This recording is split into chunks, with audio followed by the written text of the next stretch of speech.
Tá? É minha opinião. O Ricardo Rose, professor, ele quer fazer um complemento a essa sua resposta, que partiu da minha dúvida. Ricardo.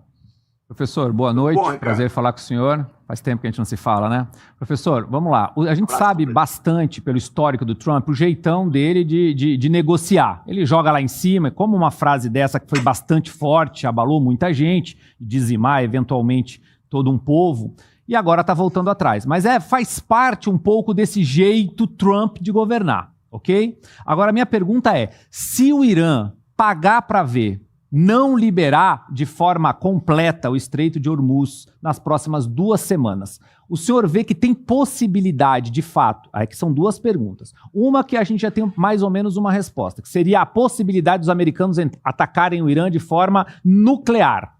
Tem chance? Qual o percentual? E não tendo chance de um ataque nuclear, que de fato poderia dizimar todo um povo, um ataque maciço dos Estados Unidos. Porque a gente viu hoje que os iranianos fizeram o quê? Chamaram parte da população, que ali é simpática ao regime, para abraçar simbolicamente algumas usinas nucleares. Se houvesse algum ataque, morreria todo mundo, inclusive parte da população que foi chamada pelo próprio líder iraniano. Mas enfim, o senhor acha que vê possibilidade de um ataque nuclear, ponto 1, ou de um ataque muito contundente e maciço a ponto de fato, destruir boa parte do Irã por parte do Trump, caso não seja reaberto o Estreito de Hormuz de forma completa, como tem o ultimato do Trump?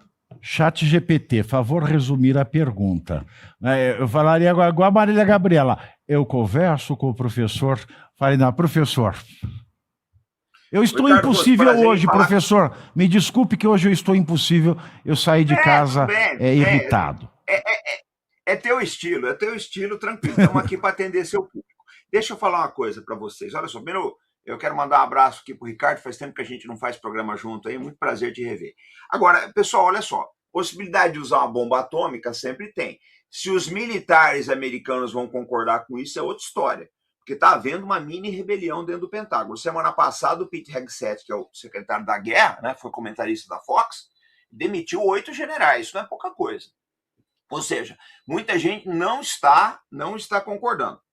Agora, se houver um ataque nuclear ao Irã, você tem que lembrar de uma coisa chamada fallout. O que é o fallout?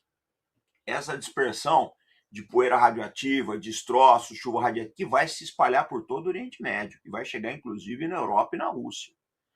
Então, gente, é muito complicado isso daí. Você não vai bombardear só o Irã. Isso aí vai espalhar para o Kuwait, vai espalhar para o Catar, para o Bahrein, para a Arábia Saudita, para o Omã, vai chegar na Síria, e até em Israel, e inclusive na Europa. Seria uma temeridade muito grande do Trump, mas é uma possibilidade. Eu acho bem remota, mas é possível. Agora, o problema de bombardear o Irã, ele pode bombardear à vontade. Vocês têm que lembrar uma coisa, gente.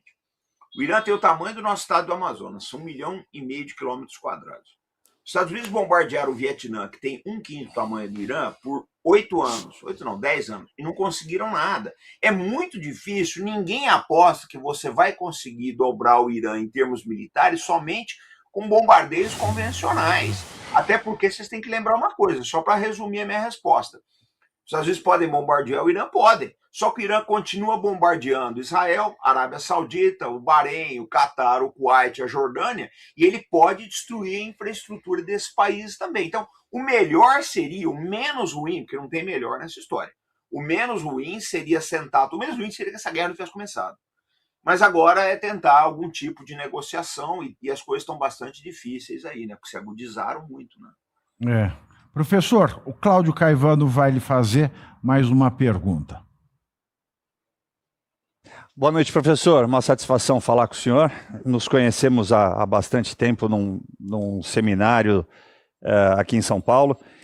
Eu recebi aqui por WhatsApp, o tratado do New York Times, publicado pelo New York Times, né, oferecido pelo Donald Trump ao Irã. E me chamou a atenção que as 5 primeiras colocações dos Estados Unidos fazem parte ali de cessar-fogo e fim dos ataques, descrito de maneiras diferentes. E as demais vão ao encontro exatamente do que o senhor falou que já está acontecendo, né? Então, por exemplo, a abertura do corredor, pagamento de taxa de $2 milhões por navio, a receita vai ser compartilhada com o Omã, o estabelecimento de regras claras, né, para que no futuro se obedeça a passagem dos navios, e parte da receita para a reconstrução da infraestrutura.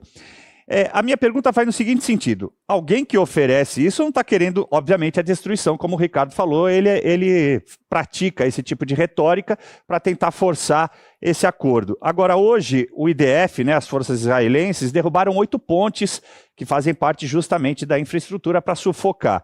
E, paralelo a isso, o Irã publicou uma foto afirmando que tem 14 milhões de civis à disposição para colocar em guerra. Aí, um especialista colocou na matéria que o Irã não possui nem 14 milhões de fuzis, muito menos 448 repositores de projéteis para esses mesmos fuzis. Como é que o senhor encara essa relação aí, né, de avanço e recursos sucessivos entre ambos? Olha só, gente, eu vou colocar o histórico do que é o Irã em guerra. O Irã guerreou contra o Iraque durante 8 anos, o Iraque tinha o 5º maior exército do mundo, a guerra terminou no impasse. Foi a maior guerra entre estados do século XX. No século XIX, entre os séculos XVIII e XIX, o Irã guerreou por 170 anos contra o Império Russo, né?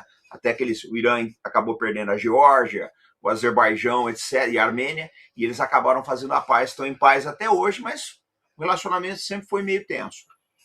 O governo Biden tentou por 4 anos restabelecer o acordo de CPOA, que era o acordo nuclear que havia na gestão Obama com o Irã e que o Trump rasgou em 2018. O Biden tentou por 4 anos, por todo o mandato ele não conseguiu.